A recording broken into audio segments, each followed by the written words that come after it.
Hello student, ಈ ಒಂದು ವಿಡಿಯೋದಲ್ಲಿ ನಾವು ನಿಮ್ಮ ಬಿಕಾಮ್ ಫಸ್ಟ್ ಸೆಮಿಸ್ಟರ್ SCP ಸಿಲೆಬಸ್ನಲ್ಲಿ ಬರುವಂತಹ ಕನ್ನಡ ವಿಷಯದ ಒಂದು ಪದ್ಯ ಕನ್ನಡ ಪದಗಳು ಇದರ ಮೇಲೆ 5 ಅಥವಾ 15 ಅಂಕಕ್ಕೆ ಪ್ರಶ್ನೆ ಕೇಳಿದಾಗ ಯಾವೆಲ್ಲ ಕೀ ಉತ್ತರಗಳನ್ನ ಬರೀಬೇಕು ಅನ್ನೋದ್ರ ಬಗ್ಗೆ ಡಿಸ್ಕಷನ್ ಮಾಡೋಣ. ಸೊ ಮೊದಲಿಗೆ ಕೆಲವೊಂದಿಷ್ಟು 4 ಪಾಯಿಂಟ್ ಏನು ಬರುತ್ತೆ ಅಂದ್ರೆ ಪದ್ಯದ ಪರಿಚಯ ಬರುತ್ತೆ. ಅದರ ನಂತರ ಇರುವಂತಹ ವಿಷಯ ಏನಿದೆ ಅಂದ್ರೆ ಪದ್ಯದ ತಿರುಳು.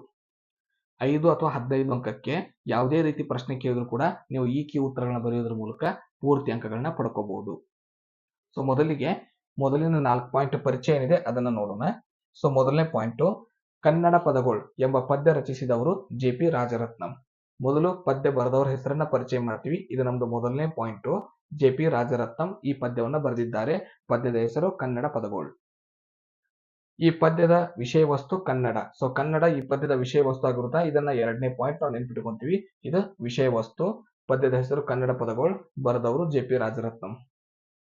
ಮೂರನೇ ಪಾಯಿಂಟ್, ಈ ಪದ್ಯ ಕನ್ನಡ ಭಾಷೆಯ ಬಗ್ಗೆ ಕವಿಯ ಭಾವನೆಯನ್ನು ಒಳಗೊಂಡಿದೆ. ಕನ್ನಡ ಭಾಷೆಯ ಮೇಲೆ ಇರುವ ಅಪಾರ ಪ್ರೀತಿ ಅಭಿಮಾನವನ್ನು ಒಳಗೊಂಡಿದೆ. ಸೊ ಈ ಪದ್ಯದಲ್ಲಿ ಕವಿ ಅಂದ್ರೆ ಇಡೀ ಸಾರಾಂಶವನ್ನ ಒಂದು ಲೈನ್ ನಲ್ಲಿ ನಾವು ಎಕ್ಸ್ಪ್ಲೇನ್ ಮಾಡ್ದಂಗೆ. ಸೊ ಅದೇನಂದ್ರೆ ಕವಿಯ ಭಾವನೆ, ಕವಿಯ ಪ್ರೀತಿ, ಅಭಿಮಾನ, ಇದನ್ನ ಈ ಪದ್ಯ ನಮ್ಗೆ ತಿಳಿಸುತ್ತೆ. ಇದು ನಮ್ದು ಮೂರನೇ ಕೀ ಉತ್ತರ. ಕನ್ನಡಿಗರು ಕನ್ನಡಕ್ಕೆ ಮೊದಲ ಸ್ಥಾನ ನೀಡಬೇಕು ಎಂಬುದು ಈ ಪದ್ಯದ ಆಶಯವಾಗಿದೆ. ಸೊ ಆಶಯ ಬರೀಬೇಕಾಗತ್ತೆ. ಕನ್ನಡಿಗರು ಕನ್ನಡಕ್ಕೆ ಮೊದಲ ಸ್ಥಾನ ನೀಡಬೇಕು. ಇದು ನಮ್ದು 4ನೇ ಪಾಯಿಂಟ್. ಇವು 4 ಪಾಯಿಂಟ್ ಏನಿದೆ ಇವು ಇಂಟ್ರೊಡಕ್ಷನ್, ಪರಿಚಯ, ಪದ್ಯದ ಪರಿಚಯ. ಈಗ ಪದ್ಯದ ಬಗ್ಗೆ ನೋಡ್ತಾ ಹೋಗೋಣ.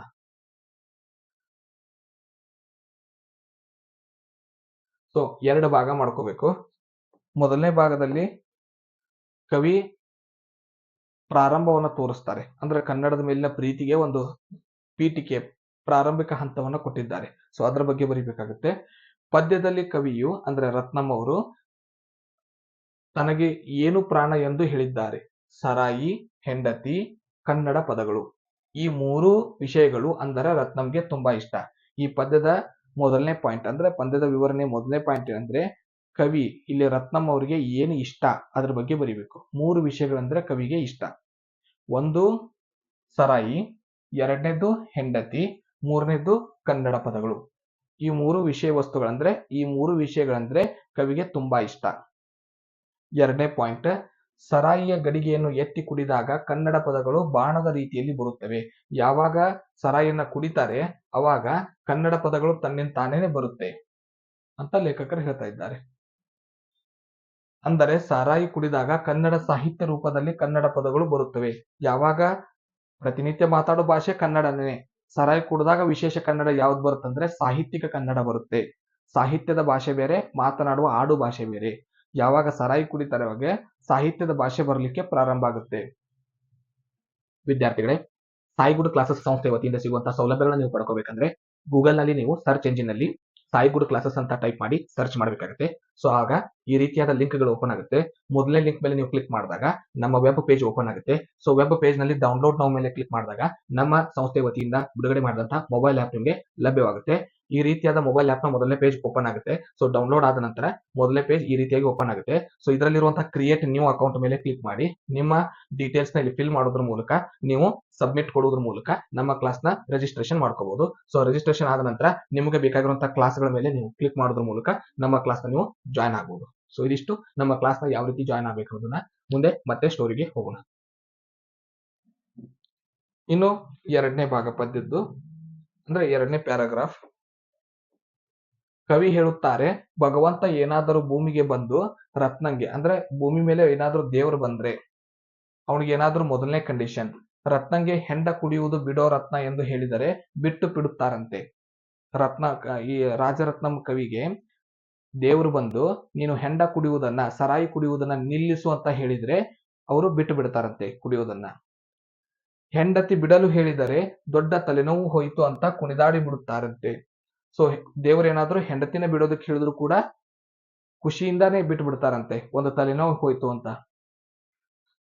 ಎದುರು ಉತ್ತರ ನೀಡುವುದಿಲ್ಲ. ಇವೆರಡನ್ನೂ ಬಿಡು ಅಂದಾಗ ಅವರು ಯಾವುದೇ ರೀತಿಯ ವಿರೋಧವನ್ನ ಮಾಡೋದಿಲ್ಲ ದೇವರಿಗೆ. ಇವೆರಡಕ್ಕೂ ಸಮ್ಮತಿಯನ್ನ ಕೊಡ್ತಾರೆ. ಹೆಂಡ ಬಿಡೋದಕ್ಕೆ, ಹೆಂಡತಿ ಬಿಡೋದಕ್ಕೆ ದೇವರು ಹೇಳಿದ್ರೆ ಅವರ ಒಪ್ಪಿಗೆ ಇದೆ. ದೇವರು ಬಂದು ಒಂದು ವೇಳೆ ರತ್ನಂಗೆ ಕನ್ನಡ ಪದಗಳನ್ನು ಮಾತನಾಡುವುದನ್ನು ನಿಲ್ಲಿಸು ಎಂದು ಹೇಳಿದರೆ ದೇವರಿಗೆ ತಕ್ಕ ಶಾಸ್ತಿ ಮಾಡುತ್ತೇನೆ ಎಂದು ಹೇಳುತ್ತಾರೆ. ಸೊ ದೇವರು ಏನಾದ್ರೂ ಬಂದು ನೀನು ಕನ್ನಡ ಮಾತಾಡುವುದನ್ನ ಬಿಡು, ಕನ್ನಡ ಪದಗಳನ್ನ ಮಾತನಾಡುವುದು ಬಿಡು ಅಂತ ಹೇಳಿದ್ರೆ ಸೊ ಆಗ ದೇವರಿಗೆ ತಕ್ಕ ಶಾಸ್ತಿಯನ್ನ ಮಾಡ್ತೇನೆ ಅಂತ ಎಚ್ಚರಿಕೆಯನ್ನ ಕೊಡ್ತಾರೆ. ಹೆಂಡತಿಯನ್ನ ಬಿಡಂದ್ರೆ, ಹೆಂಡವನ್ನ ಬಿಡಂದ್ರೆ ಬಿಡೋದಕ್ಕೆ ತಯಾರಿದ್ದಾರೆ, ಕನ್ನಡ ಪದಗಳನ್ನು ಬಿಡೋದಕ್ಕೆ ತಯಾರಿಲ್ಲ, ಕನ್ನಡ ಭಾಷೆಯನ್ನ ಬಿಡೋದಕ್ಕೆ ತಯಾರಿಲ್ಲ, ಕನ್ನಡ ಪದಗಳನ್ನು ಮಾತನಾಡುವುದನ್ನು ಮಾತ್ರ ಬಿಡುವುದಿಲ್ಲ ಎಂದು ಹೇಳುತ್ತಾರೆ. ಕನ್ನಡದ ಸುದ್ದಿಗೆ ಏನಾದರೂ ಬಂದರೆ ಅವರ ಮಾನ ಮರ್ಯಾದೆ ಉಳಿಸಲ್ಲ ಎನ್ನುತ್ತಾರೆ.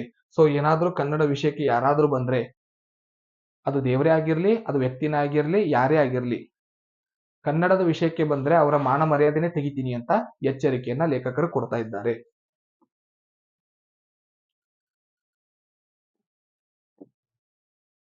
ಕನ್ನಡದ ಸುದ್ದಿಗೆ ಏನಾದರೂ ಬಂದರೆ ಅವರ ಮಾನ ಮರ್ಯಾದೆ ಉಳಿಸಲ್ಲ ಎನ್ನುತ್ತಾರೆ. ಕನ್ನಡ ಪದಗಳ ತಂಟೆಗೆ ಏನಾದರೂ ಬಂದರೆ ನರಕಕ್ಕೆ ಇಳಿಸುವುದಾಗಿ ಹೇಳುತ್ತಾರೆ. ಸೊ ಕನ್ನಡ ಪದಗಳ ತಂಟೆಗೆ ಏನಾದರೂ ಬಂದ್ರೆ ಅದಕ್ಕೆ ಅವರನ್ನ ನರಕಕ್ಕೆ ಇಳಿಸುವುದಾಗಿ, ನರಕಕ್ಕೆ ಕಳಿಸುವುದಾಗಿ ಅಂದ್ರೆ ಅವರನ್ನ ಮೇಲೆ ಸಾಯಿಸಿ ಬಿಡುವುದಾಗಿ ಹೇಳ್ತಾರೆ. ಸರಾಯಿ ಹೆಂಡತಿ ಹೋದರೂ ಪರವಾಗಿಲ್ಲ, ಆದರೆ ಕನ್ನಡ ಪದಗಳು ಪ್ರಪಂಚ ಇರುವವರೆಗೂ ಇರಬೇಕೆಂದು ಕವಿ ಹೇಳುತ್ತಾರೆ.